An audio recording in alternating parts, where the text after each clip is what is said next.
Hello बच्चों, बात करते हैं टीपीपी 9 के सोल्यूशन के बारे में। गियर के कुछ बेसिक क्वेश्चंस हम लोगों ने यहाँ पर रखे हुए हैं। एक एक करके आंसर्स देखते हैं एंड मुझे नहीं लगता कि यहाँ पर किसी को कोई डाउट भी आया होगा, but still let's have a look. Question number 1 क्या कह रहे हैं यहाँ पर? The two parallel and coplanar shafts are connected by gears having teeth parallel to the axis of shafts. This arrangement is called as what? जब भी कभी क्या कह रहे हैं क्वेश्चन में? Two parallel and coplanar shafts connected by gears, जिनके ऊपर टीथ एक्सिस के पैरेलल आपको दिखाई पड़ रहे हैं। सर हमारे पास कई सारे ऑप्शंस थे। आप पैरेलल शाफ्ट्स को कनेक्ट करने के लिए स्पर गियर का इस्तेमाल कर सकते हैं, हेलिकल गियर का इस्तेमाल कर सकते हैं, हेरिंग बोन गियर का इस्तेमाल कर सकते हैं, है ना। सारी चीजें हम लोगों ने डिटेल में देखी हैं। जब भी कभी जो शाफ्ट आप ले रहे हैं, अगर शाफ्ट एक्सिस के पैरेलल में ही टीथ आपने कट कर रखे हैं, गियर आपको कुछ इस तरीके से नजर आएगा। बेटा ये आपका गियर है और टीथ जो आपने कट कर रखे हैं वो पैरेलल पैरेलल ही दिखाई पड़ रहे हैं। दिस इज समथिंग, इसी को आप लोग बोलते हैं बेटा स्पर गियर। ये जो नजर आ रहा है इसी को आप लोग बोलते हैं स्पर गियर। तो मेरे ख्याल से option A is going to be correct. बाकी के सारे गियर्स क्या शो कर रहे हैं? हेलिकल गियर क्या होता है सर? अगर आपने ये आपकी एक्सिस ऑफ शाफ्ट दे रखी है और जो अगेन पैरेलल शाफ्ट्स को ही कनेक्ट कर रहे हैं, लेकिन अगर आपने teeth inclined to the axis cut किए होते तो फिर आप इसको हेलिकल गियर बोल देते हैं, है ना। Bevel gear on the other hand intersecting shafts को कनेक्ट करने के लिए यूज किया जाता है। एंड स्पाइरल गियरिंग, ये स्क्यू शाफ्ट्स को जब हम लोगों को कनेक्ट करना होता है तब हम लोग इसका इस्तेमाल करते हैं बेटा। तो I hope everybody is comfortable. Option A क्यों होगा, कैसे होगा? थैंक यू बेटा।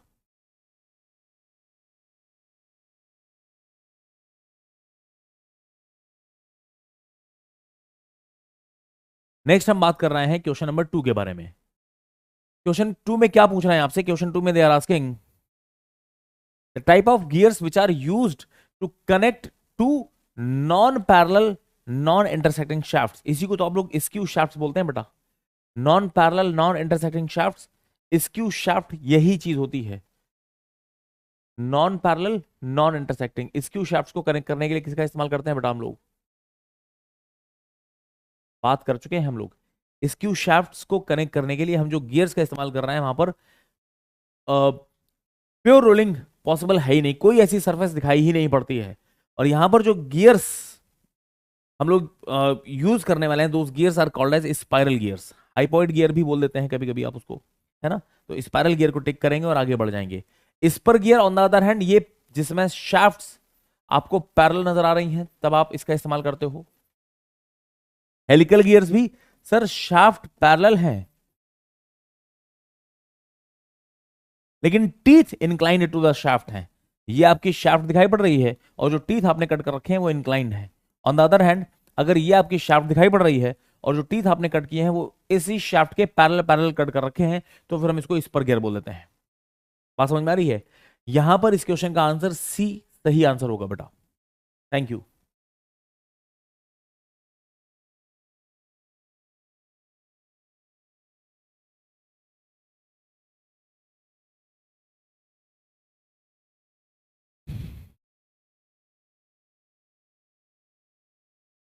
बात करते हैं क्वेश्चन नंबर 3 के बारे में। An imaginary circle which by pure rolling action gives the same motion as actual gear is called as what? यहां पर आपसे पूछने की कोशिश कर रहे हैं कि यार ये बताओ, गियर का कॉन्सेप्ट आपने जिस सर्कल से स्टार्ट किया था उसको क्या बोलते हैं? फ्रिक्शनल डिस्क से हम लोगों ने कहानी स्टार्ट की थी बेटा। और यही फ्रिक्शनल डिस्क है जो बाद में चल करके आपको गियर का कॉन्सेप्ट दे रहे थे और इन्हीं को आप लोगों ने बाद में पिच सर्कल का नाम दिया है बेटा। याद आ रही है ये बातें, है ना। पिच सर्कल के कुछ portion of teeth pitch circle से बाहर आपको दिखाई पड़ता है, समथिंग लाइक दिस, और some portion of the teeth is inside the pitch circle. Clear है? लेकिन जहां पर प्योर रोलिंग मोशन दिखाई पड़ रही है वो आपका ये पिच सर्कल ही रहा होगा। एक गियर का दूसरे गियर के साथ जब भी आप कनेक्शन शो करते हैं हम लोग इसको हमेशा सर्कल, पिच सर्कल से रिप्रेजेंट कर देते हैं। तो इस क्वेश्चन में आपसे पूछ रहा है कि कौन से ऐसे सर्कल्स हैं जहां पर प्योर रोलिंग एक्शन से आपको बिल्कुल गियर वाली फील आ जाती है? सर पिच सर्कल बोलते हैं ऐसी चीज को। ऑप्शन सी पे टिक करिए और आगे बढ़ जाइए। ऐसे छोटे छोटे क्वेश्चन, थियोरेटिकल क्वेश्चन आप लोगों से खूब पूछते हैं, है ना, आईएएस के प्रीलिम्स में पूछे जाते हैं, स्टेट लेवल के एग्जामिनेशन में पूछे जाते हैं। मेंटली रेडी रहिएगा इन सब चीजों के लिए बेटा। Thank you.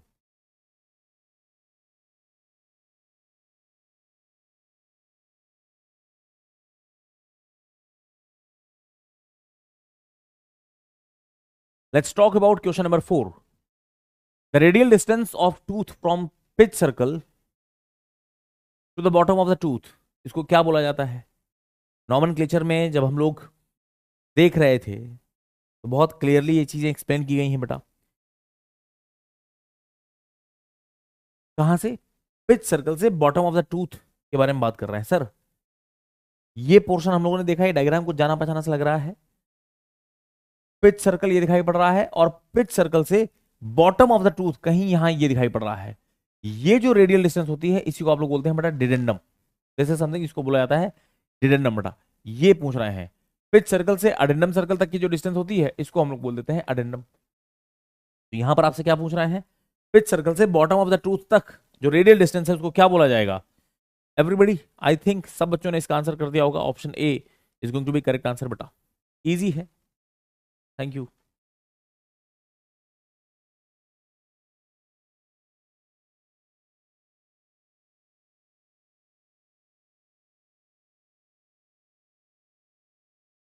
क्वेश्चन नंबर 5 में आपसे बहुत आसान सा एक पार्ट पूछा है और गेट में भी ये क्वेश्चन पूछा जा चुका है आप लोगों से as it is. The product of क्या कह रहे हैं? The product of diametral pitch, जिसको आप लोग पीडी से रिप्रेजेंट करते हो बेटा, पी सफिक्स में डी, एंड सर्कुलर पिच जिसको आप लोग पीसी से रिप्रेजेंट करते हो, इन दोनों का प्रोडक्ट क्या होता है? सिंपल से फॉर्मूले अगर आपको याद है तो बड़े आसानी से आंसर किया जाता है। पीसी इज इक्वल टू होता है पाई डी बाई टी।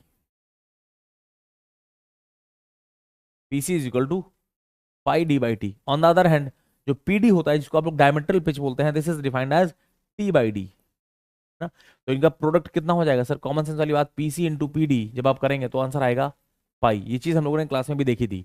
कौन सा ऑप्शन सही आ रहा है बेटा? PC into PD, option C is going to be correct. C पे टिक करिए, आगे बढ़ जाइए। थैंक यू बेटा।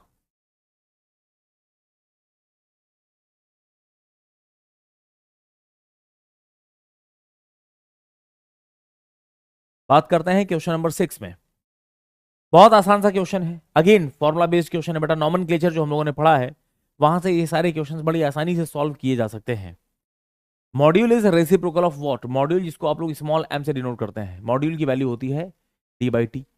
एमएम में होता है ये डी बाई टी। ये किस चीज का रेसिप्रोकल है सर? एक और टर्म हम लोगों ने पढ़ा था जिसको आप लोग बोलते हैं पीडी, डायमेट्रल पिच, जिसकी वैल्यू होती है टी बाई डी। याद है बेटा? Can I right module diametral pitch का रेसिप्रोकल नजर आता है? कौन सा ऑप्शन यहां पर आपको सही दिखाई पड़ रहा है? Module is going to be reciprocal of diametral pitch. Option A is going to be correct here बेटा। Thank you.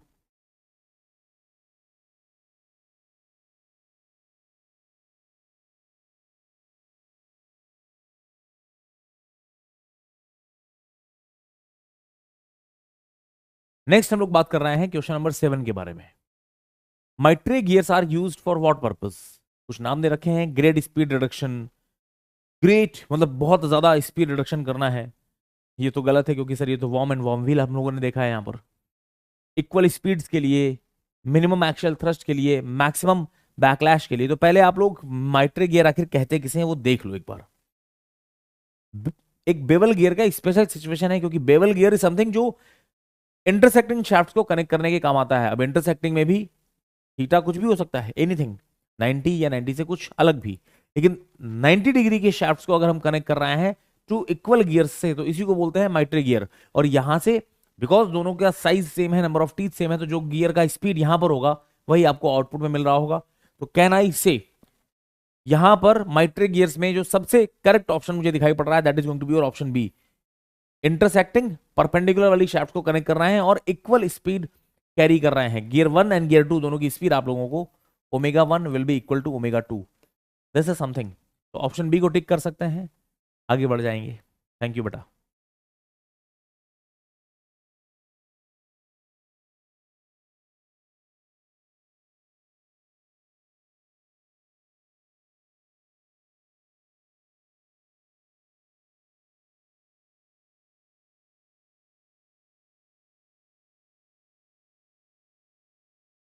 बात करते हैं क्वेश्चन नंबर 8 के बारे में। The condition of correct gearing is what. Correct gearing की एक बहुत बड़ी कंडीशन थी और यहीं से हम लोगों ने देखा था कि कुछ ऐसी प्रोफाइल्स हैं जो इसको सेटिस्फाई भी करती हैं, लॉ ऑफ गियरिंग को कॉन्जुगेट प्रोफाइल्स बोलते हैं। क्या है वो करेक्ट गियरिंग के लिए बहुत बड़ी कंडीशन? ऑप्शन ए में कह रहा है pitch line velocities of teeth same होनी चाहिए, नहीं नहीं। ऑप्शन बी में क्या कह रहा है radius of curvature of two profiles ये सेम होने चाहिए, ऐसा भी कोई लॉजिक नहीं था। थर्ड ऑप्शन में कह रहा है कि common normal to the contact point, जहां पर टीथ एक दूसरे को टच करना है वहां पर जब भी हम नॉर्मल ड्रॉ करें ये लाइन ऑफ सेंटर्स को किसी एक फिक्स्ड पॉइंट पे कट कर रहा हो। यही आपका सही ऑप्शन है बेटा, option C is going to be correct. और इस बात को समझते हैं एक छोटे से डायग्राम की हेल्प से। ये डायग्राम आप लोगों को देखा हुआ दिखाई पड़ रहा है, जानते हैं सर इस चीज को। ये जो हमने शो किया है this is going to be your pitch circle of pinion, pitch circle of pinion. और जो ऊपर येलो कलर से मैंने शो कर रखा है सॉलिड लाइन से, दिस इज समथिंग, इसको आप लोग बोल रहे हैं ये आपका पिच सर्कल ऑफ गियर है। और ये दोनों सर्कल्स आप लोगों को किसी एक पर्टिकुलर पॉइंट पे टच होते हुए नजर आ रहा है जिसको आप लोग बोलते हैं pitch point. This is centre of pinion O1 and this is centre of gear, this is O2। Line joining centres, देखो गियर्स अपने फिक्स सेंटर के अबाउट घूम रहे हैं, ये सेंटर्स हमेशा फिक्स रहेंगे, ये लाइन हमेशा फिक्स रहेगी। अच्छा, कॉमन टेंजेंट ड्रॉ कर लिया है, ये आपको पिच पॉइंट मिल रहा है। लॉ ऑफ गियरिंग कहता है कि जब भी कभी आप कॉन्टेक्ट पॉइंट पे नॉर्मल ड्रॉ करें तो वो नॉर्मल हमेशा एक फिक्स पॉइंट से पास कर रहा हो, और लाइन ज्वाइनिंग सेंटर्स में एक ही फिक्स पॉइंट हमको पिच पॉइंट नजर आ रहा है, यानी कि पिच पॉइंट से पास कर रहा हो। इसी को तो हम लोग बोलते थे लॉ ऑफ गियरिंग, और वही स्टेटमेंट तो यहां पर लिखा हुआ है। थोड़े शब्द इधर उधर हैं बट स्टेटमेंट वही लिखा हुआ है, common normal to the contact point it should cut line of centres at a fixed particular point. इसी पॉइंट को हम लोग पिच पॉइंट बोलते हैं बेटा, इसी को हम लोग पिच पॉइंट भी बोलते हैं, है ना।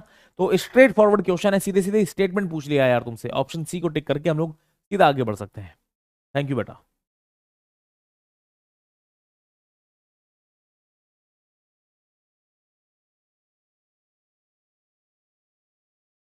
क्वेश्चन नंबर 9 कुछ भी नया नहीं है, इससे पहले हम लोगों ने एक क्वेश्चन सॉल्व किया था जहां पर करेक्ट गियरिंग वाली कंडीशन पूछ रहा था। अरे यार वही तो लॉ ऑफ गियरिंग होता है, और law of gearing is satisfied if, again फिर से कुछ स्टेटमेंट दिए हुए हैं, two surfaces slide smoothly, common normal at point of contact passes through the pitch point on the line joining centres of rotation. ये ऑप्शन सही दिखाई पड़ रहा है, ऑप्शन बी सही होगा। क्यों सही होगा? हम लोगों ने थोड़ी देर पहले डिस्कशन किए थे बेटा, थोड़ी देर पहले डिस्कशन किए थे कि सर जब भी कभी आप ये जो मैंने बनाए हैं these are pitch circles of pinion and gear, ये आपको दिखाई पड़ रहे हैं।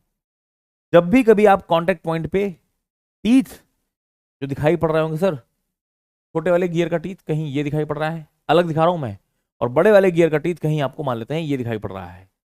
जब भी कभी आप कांटेक्ट पॉइंट पे जहां भी ये दोनों गियर्स टच कर रहे हैं, फोर्सेस तो यहीं से लग रहे होंगे, और जब भी कभी आप इस पे कॉमन नॉर्मल ड्रॉ करें तो ये कॉमन नॉर्मल जो है इसको किसी एक फिक्स्ड पॉइंट से पास होना है, यही बात तो कह रहे हैं। दिस इज समथिंग जिसको आप लोग बोलते हैं लॉ ऑफ गियरिंग। तो option B is correct here बेटा, थैंक यू।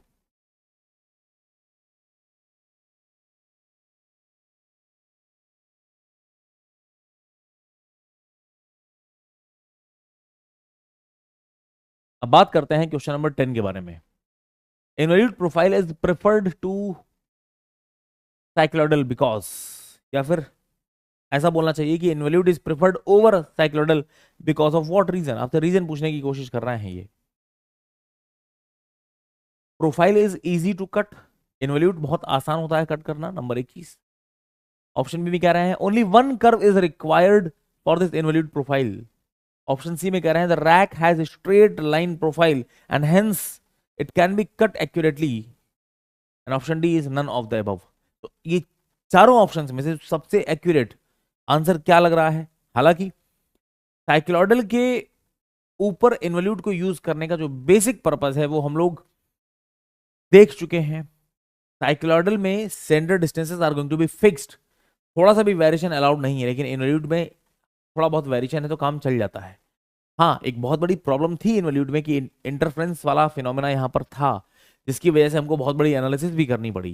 लेकिन इंटरफ्रेंस अगर आप बचा ले जाएं तो फिर इन्वोल्यूट बहुत अच्छे से काम कर जाता है बेटा। ठीक है, इन्वोल्यूट की सबसे बड़ी खास बात साइक्लोडल के ऊपर एक ये भी है कि सर साइक्लोडल टीथ को क्रिएट करने में हमें थोड़ी सी मेहनत ज्यादा लगती है, क्योंकि दो दो कर्व होते हैं, है ना। और इन्वोल्यूट सिर्फ एक ही कर्व से बना हुआ है, पूरा का पूरा टीथ एक ही कर्व से बना हुआ है, तो हमारे लिए थोड़ा आसान भी हो जाता है। हालांकि ये मेजर रीजन नहीं है जिसकी वजह से साइक्लोडल गियर की जगह हम लोग इन्वोल्यूट को यूज कर रहे हैं। मेजर रीजन इज दिस कि साइक्लोडल में सेंटर डिस्टेंस वेरिएशन अलाउड नहीं है, लेकिन वो यहां पर ऑप्शन में दिया नहीं है, तो जो भी क्लोजेस्ट ऑप्शन दिया होगा वो हम लोग यहां पर टिक कर लेंगे। Involute profile is preferred over cycloidal because only one curve is required here. Cycloidal में दो दो कर्व चाहिए होते हैं, तो आप ऑप्शन बी को टिक करेंगे और आगे बढ़ जाएंगे। क्लियर है बेटा? Thank you.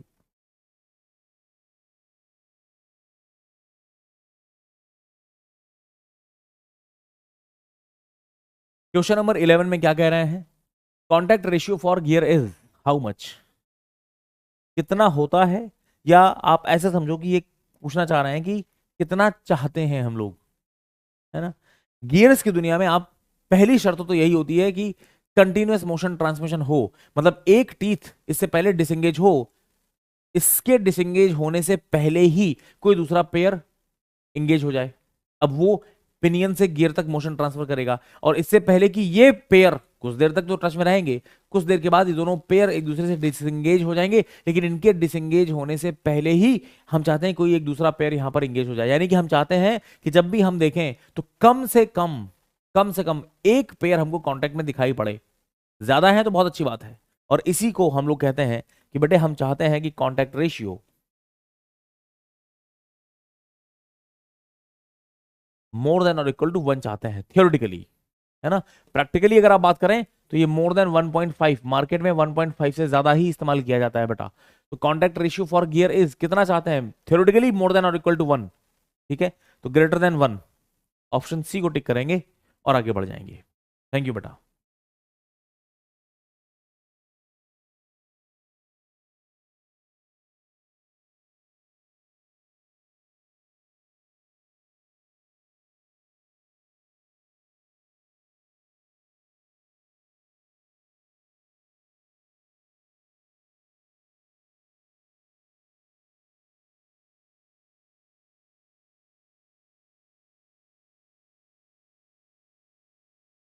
बात करते हैं क्वेश्चन नंबर 12 के बारे में।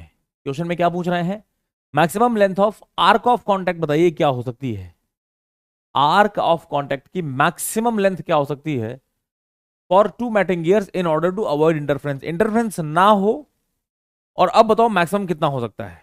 इससे ज्यादा अगर होगा तो फिर इंटरफ्रेंस होना तय है। कैसे निकाल सकते हैं? देखो बहुत ध्यान से समझो। सर ये छोटू सा एक पिनियन है, और ये एक बहुत बड़ा सा आपको गियर नजर आ रहा है। गियर को हम लोग येलो कलर से शो कर रहे हैं, है ना। एक काम कर लेते हैं, हम एक नए पेज में बात कर लेते हैं, थोड़ा सा आसान हो जाएगा। ये एक पिनियन दिखाई पड़ रहा है, दिस इज योर गियर बेटा।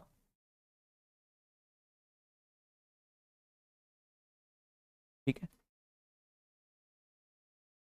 Line which is joining the centres वो ये नजर आ रही है, और ये हमको कॉमन टेंजेंट नजर आ रहा है, this is the common tangent. ठीक है, लाइन ऑफ एक्शन किसे बोलते हैं सर? लाइन ऑफ एक्शन हमको ये दिखाई पड़ रही होगी, पिच पॉइंट से पास होती हुई, इसी लाइन के लिख देते हैं this is line of action. और यहीं पर आपको ये परपेंडिकुलर ड्रॉ कर दिया है मैंने। ये जो परपेंडिकुलर मैं शो कर रहा हूं these are going to represent your base circle की रेडियस, और इसी को हम लोगों ने पॉइंट एम और पॉइंट एन बोला था। इंटरफेरेंस पॉइंट भी बोल देते हैं इसको आप लोग, है ना, क्योंकि यहीं पर खतरा है। यही वो दो पॉइंट्स हैं जिसके बाद अगर कॉन्टेक्ट पॉइंट हमारा आगे बढ़ गया तो फिर खतरा है, इंटरफेरेंस हो जाएगा। ठीक है, अच्छा तुमसे पूछ रहा है maximum length of arc of contact कितनी हो सकती है। सर आर्क ऑफ कॉन्टैक्ट की मैक्सिमम लेंथ कब होगी? आर्क ऑफ कॉन्टैक्ट होता है,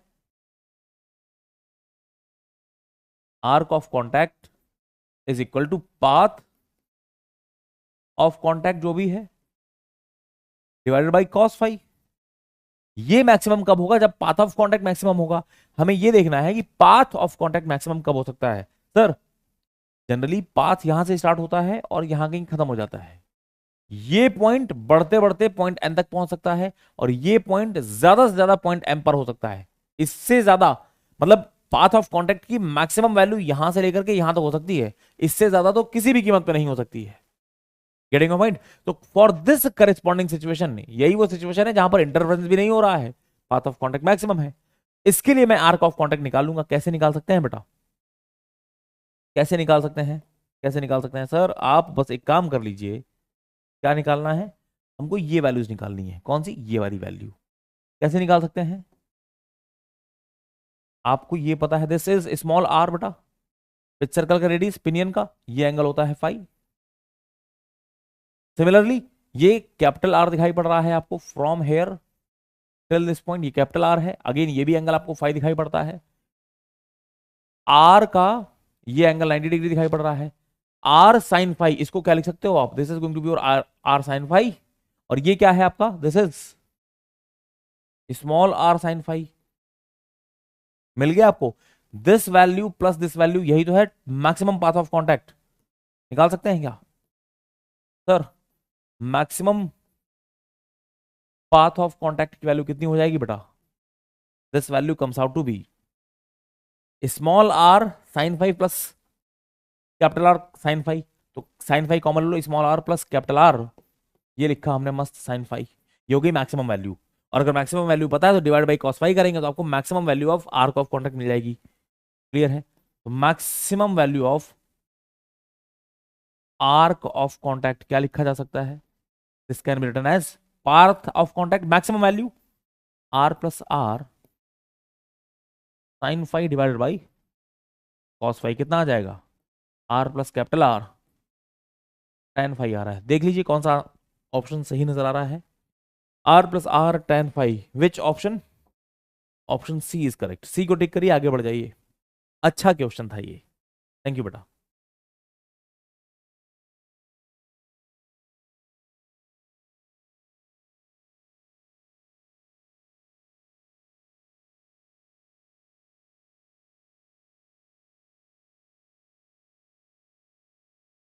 बात करते हैं क्वेश्चन नंबर 13 के बारे में। When the addenda of addendum बोलिए addenda बोलिए एक ही बात है। When the addendum of pinion and wheel, pinion and gear is such that the path of approach and path of recess are half of their maximum possible values. Addendum कुछ इस तरीके से select किए हैं आपने पिनियन के और gear के कि पाथ ऑफ अप्रोच और पाथ ऑफ रेसेस अपनी अपनी मैक्सिमम वैल्यू के हाफ हाफ हैं। अभी थोड़ी देर पहले हम लोगों ने एक और क्वेश्चन सॉल्व किया है। Then the length of path of contact बताओ क्या रही होगी? अरे भाई अभी थोड़ी देर पहले हम लोगों ने एक क्वेश्चन सॉल्व किया था जहां पर हम लोगों ने बात की थी कि सर ये मेरा छोटू सा पिनियन है और ये बहुत बड़ा सा हमको गियर नजर आ रहा है, समथिंग लाइक दिस। ये हमारी लाइन ज्वाइनिंग द सेंटर्स हो गई। ये हमको कॉमन टेंजेंट नजर आ रही है। लाइन ऑफ एक्शन कहीं आपको ये दिखाई पड़ रही होगी, ठीक है ना? This is going to be your line of action. अच्छा, इंटरफ्रेंस पॉइंट कहां नजर आते थे sir? Interference points are going to be एक तो समवेयर हियर और एक इंटरफ्रेंस पॉइंट आपको दिखाई पड़ेगा जब आप यहां पर परपेंडिकुलर ड्रॉ करते हैं। बेस सर्कल की रेडियस इनफैक्ट बना रहे हैं हम ये तो, ठीक है ना? इसको आपने पॉइंट एम बोला था, this was your point N बेटा।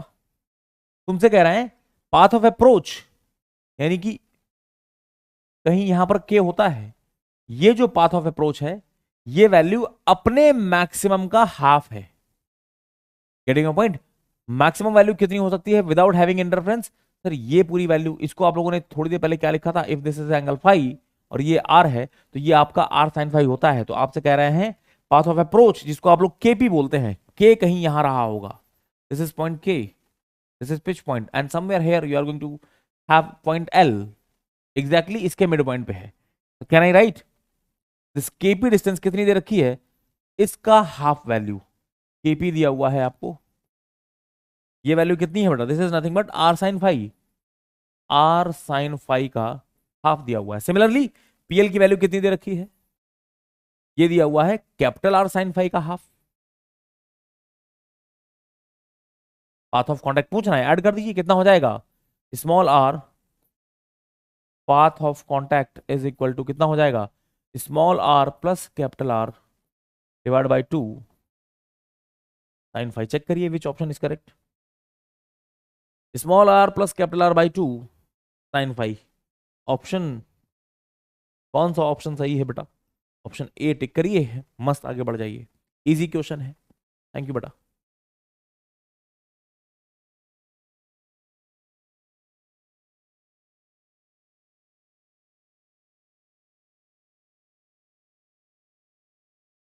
Question number 14। काफी सारे बच्चों को ऐसा लग रहा था कि लगता है सर डेटा कुछ कम दिया हुआ है, कैसे आंसर दे सकते हैं हम यहां पर जब बहुत सारी चीजें दी नहीं है यहां पर। देखो, interference can be avoided in involute gears with 20 degree pressure angle by cutting involute correctly. Involute को करेक्टली कट करके आप इंटरफ्रेंस बचा सकते हो, ऐसा कोई लॉजिक नहीं है भाई, ये तो फालतू की बात है। Using as small number of teeth as possible, small नहीं, ज्यादा से ज्यादा नंबर ऑफ टीथ यूज करने होते हैं, तो ये तो बिल्कुल उल्टी बात बोल दी आपने। यूजिंग मोर देन 20 टीथ, और एक कह रहे हैं यूजिंग मोर देन 8 टीथ। ये कह रहे हैं कि 20 से ज्यादा यूज कर लो तो बच जाओगे, ये कह रहे हैं 8 से ज्यादा यूज कर लो तो बच जाओगे। यानी कि कहीं से आप मुझे बस मिनिमम नंबर ऑफ टीथ बता दो इंटरफ्रेंस को अवॉइड करने के लिए, कहीं से कोई बच्चा बता दे। अच्छा, interference can be avoided in an involute gear with 20 degree pressure angle, कुछ भी नहीं दिया है, तो हम मान लेंगे कि सर यहां पर फुल डेप्थ इनवॉल्यूट सिस्टम की बातें हो रही हैं, फुल डेप्थ इनवॉल्यूट सिस्टम की बातें हो रही हैं। और पिनियन एंड गियर अरेंजमेंट में तो हमारे पास फिर भी गियर रेशियो वगैरह की जरूरत पड़ती है ना। हम मान के चलेंगे कि ये रैक एंड पिनियन अरेंजमेंट की बात कर रहे हैं, और रैक एंड पिनियन अरेंजमेंट में स्मॉल टी मिनिमम का जो फॉर्मूला होता है that is very simple, twice of A R upon sin square phi.